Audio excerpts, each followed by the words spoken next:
የተወደዳችሁና የተከበራችሁ የኢትዮኒስ ቤተሰቦች እንደምናላችሁ ሰላምታችን በያላችሁበት ይድረስ። እነሆ አዳዲስና ወቅታዊ መረጃዎችን አዘጋጅተን ወደ እናንተ ማድረስ ጀምረናል። ከኢትዮኒስ መረጃዎች ጋር አብራችሁ እንድትቆዩ ግብዣችን ነው። በቅድሚያም አርዕስተ ዜናዎችን አስቀድማለሁ። በአማራ ክልል ከተሞችን ጨምሮ በተለያዩ አካባቢዎች በአገዛዙ ጦርና በፋኖ ኃይሎች መካከል የሚደረገው ውጊያ ሰብአዊና ቁሳዊ ጉዳት እያደረሰ ቀጥሏል። የአገዛዙ ጦር በቆቦና አላማጣ የከባድ መሳሪያ ድብደባ በመፈጸም ንጹሃን መግደሉ ሲሰማም የፋኖ ኃይሎች በበኩላቸው በጎጃም የተለያዩ አካባቢዎች ውጊያ ማድረጋቸውን አስታውቀዋል። በዝርዝር እናየዋለን። በትግራይ ክልል የአድዋ ከተማ ከንቲባ መኖሪያ ቤት ላይ ቦምብ መወርወሩ ተሰምቷል። በትግራይ ክልል ማዕከላዊ ዞን አድዋ ከተማ ሚያዝያ 28 ቀን 2018 ዓ.ም ሌሊት ላይ በከተማዋ ከንቲባ መኖሪያ ቤት የእጅ ቦምብ ተወርውሯል ብለዋል የከተማ ነዋሪዎች። በዝርዝር እናየዋለን። ኢራን የአሜሪካ ጦር መርከብን ኢላማ ስታደርግ ዋሽንግተን በኢራን ከተሞች ጥቃትን ፈጽሟም ተሰምቷል። የኢራኑ ፕሬዝዳንት በህዝብ ታይቶ ከማይታወቁ ጠቅላይ መሪ ጋር መወያየታቸውንም ተናግረዋል።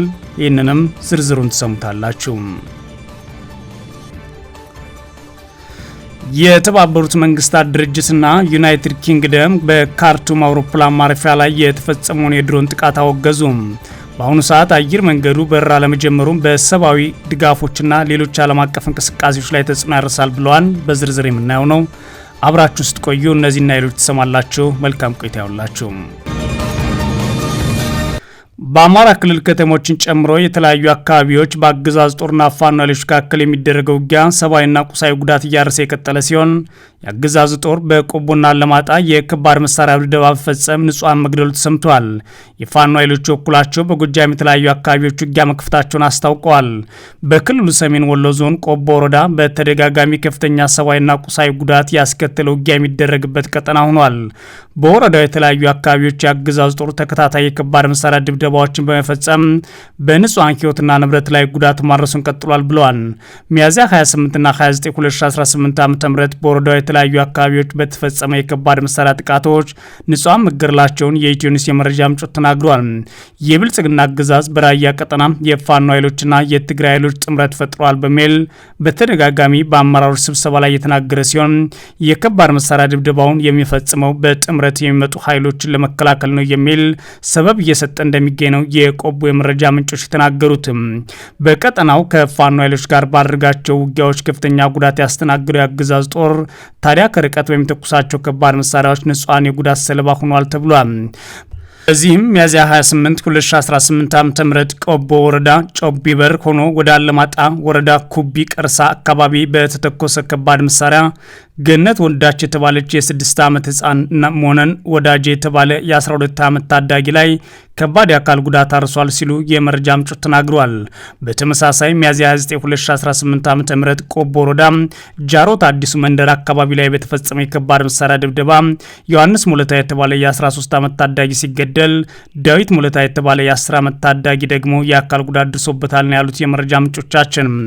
በሌላ በኩል የፋኖ ኃይሎች በጎጃም የተለያዩ አካባቢዎች በአገዛዙ ጦር ላይ ውጊያ መክፈታቸውን አስታውቀዋል። ሚያዝያ 29 2018 ዓ.ም በጎጃማዊ ዞን ጅባራ ከተማ ዙሪያ ረቡዕ ገበያ ላይ በተደረገ ውጊያ 68 የአገዛዙ መከላከያ አድማ ብተናና ፖሊስ እንዲሁም ሚኒሻ ላይ ጉዳት መድረሱን አፋብን ቴዎድሮስ ይፋ አድርጓል። የፋኖ ኃይሎች አክለው በውጊያ የተያዙት የአገዛዙ ጦር አባላት መኖራቸው ከፍተኛ ቁጥር ያለው የአገዛዙ ትጥቅ መውሰዳቸውን አረጋግጠዋል። በተመሳሳይ ከሚያዝያ 24 2018 ዓ.ም ጀምሮ ለተከታታይ ቀናት በምስራቅ ጎጃም ዞን ደብረ ማርቆስ ዙሪያ ጎዛመን፣ ሉማሜ፣ ቆይ፣ ደብረ ኤልያስና ደጀን የፋኖ ኃይሎች ወሰዷቸው እርምጃዎች አመራሮቹን ጨምሮ 273 የአገዛዙ ኃይል ላይ ጉዳት ደርሷል ሲል አፋብን ቴዎድሮስ ሚያዝያ 29 2018 ዓ.ም ለሚዲያችን በላከው መረጃ አስታውቋል። በተያያዘም በትላንትናው ዕለት በደብረ ማርቆስ ከተማ ሰርገው የገቡ የፋኖ ኃይሎች በከተማዋ ለወታደራዊ አገልግሎት ይውል የነበረ ተሽከርካሪን በቁጥጥር ስር አውለው ይዘው ወጥተዋል ያለው አፋብን ቴዎድሮስ ነው። የፋኖ ኃይሎች በተለያዩ ጊዜያት በደብረ ማርቆስ ከተማ ሰርገው በመግባት ተደጋጋሚ ጥቃቶችን ማድረሳቸውን በተመለከተ የመረጃ ምንጮቻችን ጠቅሰን መዘገባችን ይታወሳል። በትግራይ ክልል የአድዋ ከተማ ከንቲባ መኖሪያ ቤት ላይ ቦምብ መወርወሩ ተሰማ። በክልሉ ማዕከላዊ ዞን አድዋ ከተማ ከሌሊቱ 10 ሰዓት ላይ ከሰሞኑ በተፈጸመ የቦምብ ውርወራ በከንቲባው ላይ ጉዳት ሳይደርስባቸው ቀርቷል ይላል ዘገባው። ድርጊቱ የሽብር ተግባር መሆኑን የጠቀሰው የክልሉ ፖሊስ የድርጊቱ ፈጻሚዎች ለመያዝ ከከተማ እስከ ዞን እንዲሁም ከክልል የተቀናጀ የጸጥታ ስራ እየተካሄደ ነው ብሏል። የተወረወረ ቦምብ ሳይፈነዳ ቀርቶ በሰውና በንብረት ላይ ጉዳት አላደረሰም ያለው የአድዋ ከተማ ፖሊስ ነው። ፖሊስ ለሚዲያ በሰጠው መግለጫ የተወረወረ ቦምብ አጋጣሚ አልፈነዳም ብሏል። ፖሊስ በሰጠው ቃል ድርጊቱን አውግዣለሁ ያለ ሲሆን ህዝብ የድርጊቱ ፈጻሚዎች በቁጥጥር ስር እንዲውሉ አጋዥ ሚናውን ይጫወት ሲል ጥሪ አቅርቧል። ባለፈው ማክሰኞ በተመሳይ ሚያዝያ 26 ቀን 2018 ዓ.ም ምሽት በትግራይ ክልል የፕሬዝዳንት ጽሕፈት ቤት አካባቢ የቦምብ ፍንዳታ ማጋጠሙ ይታወሳል። አሁን በትግራይ ክልል ማዕከላዊ ዞን አድዋ ከተማ ሚያዝያ 28 2018 ዓ.ም ከሌሊቱ 10 ሰዓት የተፈጸመው ደግሞ በከንቲባው መኖሪያ ቤት ላይ ያነጣጠረ ነው ተብሏል። ፖሊስ እነዚህ ድርጊቶች በተደጋጋሚ በክልሉ የተለያዩ አካባቢዎች እየተፈጸሙ ይገኛሉ ያለ ሲሆን የማጣራትና ጉዳቱን የሚያደርሱ ሰዎችን የማያዝና ክትትል የማድረግ ሂደቴን ቀጥያለሁ ብሏል። ባለፉት ወራት በተመሳይ በዚሁ በትግራይ ክልል መቀሌ ዩኒቨርሲቲ መውጫና አጥር አካባቢዎች ላይ በአጠቃላይ 3 ጊዜ የቦምብ ፍንዳታዎች አጋጥመው እስካሁን ስለ ድርጊቱ ፈጻሚዎች ለህዝብ የቀረበ ተጨባጭ መረጃ ግን የለም። በክልሉ በተፈጠረው የፖለቲካ ልዩነት ምክንያት የቦምብ ፍንዳታዎች፣ አዳዲስ ጥቃቶችና አንዳንዶችም ላይ ግድያዎች ሲፈጸሙ ቆይተዋል። በዚህ በትግራይ ክልል በተፈጠረው የፖለቲካ ውጥረት እንዲህ አይነት ተግባራት እየተደጋገሙ ሲገኙ የውስጥ ልዩነቶቻቸው በዋናነት ምክንያት ሆኗቸዋል ለተባሉ ፖለቲከኞች እርስ በራሳቸው ዛቻ፣ ማስፈራሪያና ግድያዎችን እየፈጠሩ ይገኛሉ የሚሉ የፖለቲካ አስተያየቶችን በዝተዋል። በአድዋ ከተማ ከንቲባ ቤት ላይ የተወረወረ ቦምብ አለመፈንዳቱ ጉዳት እንዳይደርስ ማድረጉን ፖሊስ ለሚዲያ ተናግሯል። ኢራን የአሜሪካ ጦር መርከብን ኢላማ ስታደርግ ዋሽንግተን በኢራን ከተሞች ጥቃት ፈጽማ አትሰማም። የኢራን ፕሬዝዳንት በህዝብ ታይቶ ከማይታወቁት ጠቅላይ መሪ ጋር መወያየታቸውንም ተናግረዋል። አሜሪካና ኢራን ሐሙስ ምሽት አንዳቸው በሌላኛቸው ላይ ጥቃት ከፈጸሙ በኋላ ፕሬዝዳንት ዶናልድ ትራምፕ በሁለቱ ሀገራት መካከል የተደረሰው ተኩስ አቁም አሁንም ተግባራዊ እየተደረገ መሆኑን ተናግረዋል። በትላንቱ የተኩስ ልውውጥ ማን ቀድሞ ጥቃት እንደፈጸመ ግን ግልጽ አይደለም። የኢራን ከፍተኛ ወታደራዊ አዛዥ አሜሪካ ወደ ሆርሙዝ ወሽመጥ እየተጠጉ የነበሩ የኢራን ነዳጅ ጫኝና ሌላ መርከብ ኢላማ እንዳደረገች እንዲሁም በተለያዩ የባህር ዳርቻዎች አካባቢዎች ላይ የአየር ጥቃት ተፈጽሟን ተናግሯል። አሜሪካ በኩሏ ወሽመጡ ላይ በሰፈረው ሚሳኤል ተሸካሚ አውዳሚ መርከብ ላይ ለፈጸመችው ጥቃት የራስን መከላከል ጥቃት በማድረስ ምላሽ መስጠቷን አስታውቃለች። ሁለቱ ሀገራት ወታደራዊ እርምጃ መውሰዳቸውን የተሰማው የኢራን ውጭ ጉዳይ ሚኒስቴር አሜሪካ ያቀረበችውን የድርድር እቅድ እየተገመገመ መሆኑን በተናገሩ ማግስት ነው። የኢራን መንግስት መገናኛ ብዙሃን በቅድሚያ ባወጣው ዘገባ በሆርሙዝ ወሽመጥ ፍንዳታ መሰማቱን አስታውቆ ነበር። ሁኔታው ከጠላት ጋር የተደረገ የተኩስ ልውውጥ ሲል ገልጾታል። ሌላ የሀገር ውስጥ መገናኛ ብዙሃን ደግሞ ቴህራን ውስጥ ፍንዳታ መሰማቱን ዘግቧል። ከቆይታ በኋላ መግለጫ ያወጡት የኢራን ከፍተኛ ወታደራዊ አዛዥ በበኩላቸው አሜሪካ በፈጸመቻቸው የአየር ጥቃቶች ባንዳር ካሚር፣ ሲሪክ እና ቃሽም ደሴት መመታታቸውን አስታውቀዋል። ኢራን ወዲያውኑ የአሜሪካ የጦር መርከብን በመምታት ምላሽ እንደሰጠችና በዚህም ከፍተኛ ጉዳት ማድረሷን ገልጸዋል። አሜሪካ የተኩስ አቁም ጥሰት ፈጽማለች ሲሉም ከሰዋል። የአሜሪካ ማዕከላዊ እዝ ሴንቲኮም የኢራን ጥቃቶች ትንኮሳ ሳይኖር የተፈጸሙ በማለት ገልጿቸዋል። የኢራን ኃይሎች በወሽመጡ እያለፈ በነበረ የአሜሪካ ውዳሚ የጦር መርከብ ላይ በርካታ ሚሳይሎች፣ ድሮኖችና አነስተኛ ጀልባዎች ማሰማራታቸውን አስታውቀዋል። የታጠቁ ስጋቶችን ማስወገድ የገለጸው ማዕከላዊ እዙም አሜሪካ ላይ ለተፈጸመው ጥቃት ተጠያቂ የሆኑ እንደ የሚሳይልና የድሮን ማስወንጨቢያ ቦታዎች፣ የእዝና የቁጥጥር ማዕከላት እንዲሁም የመረጃ የክትትልና የስለላ ይዞታዎች ላይ ያሉ የኢራን ወታደራዊ ተቋማትን መተናል ብሏል። ማዕከላዊ እዙ ውጥረት እንዲባባስ አይፈልግም፣ ነገር ግን የአሜሪካ ኃይሎችን ለመጠበቅ በተጠንቀቅና በዝግጁነት ላይ ይገኛል ሲል በመግለጫው ጠቅሷል። ትሩዝ ሶሻል በተሰኘ የማህበራዊ ሚዲያ ገጻቸው ላይ የጻፉት ፕሬዝዳንት ትራምፕ አሜሪካ በርካታ የኢራን አነስተኛ ጀልባዎችን ማውደሟን ገልጸዋል። ቢራቢሮ ወደ መቃብሯ እንደምትወርድ ሁሉ በጣም በሚያምር ሁኔታ ወደ ውቅያኖስ ሰምጠዋል ብለዋል። ኢራን ጥቂቶች ላይ ትልቅ ጉዳት እንደደረሰም ተናግረዋል። ፕሬዝዳንቱ በጽሁፋቸው የሰላም ስምምነቱ በተመለከተ በድጋሚ ማስጠንቀቂያ ሰጥተዋል። ዛሬ በድጋሚ እንደዘረርናቸው ሁሉ ስምምነታቸውን በፍጥነት ካልፈረሙ ወደፊት በበለጠ ጥንካሬና ከፍ ባለ ኃይል እንዘርራቸዋለን ብሏል ትራምፕ። በትናንቱ ጥቃት የእስራኤል ተሳትፎ እንዳልነበረ አንድ የእስራኤል ምንጭም ለቢቢሲ ተናግሯል።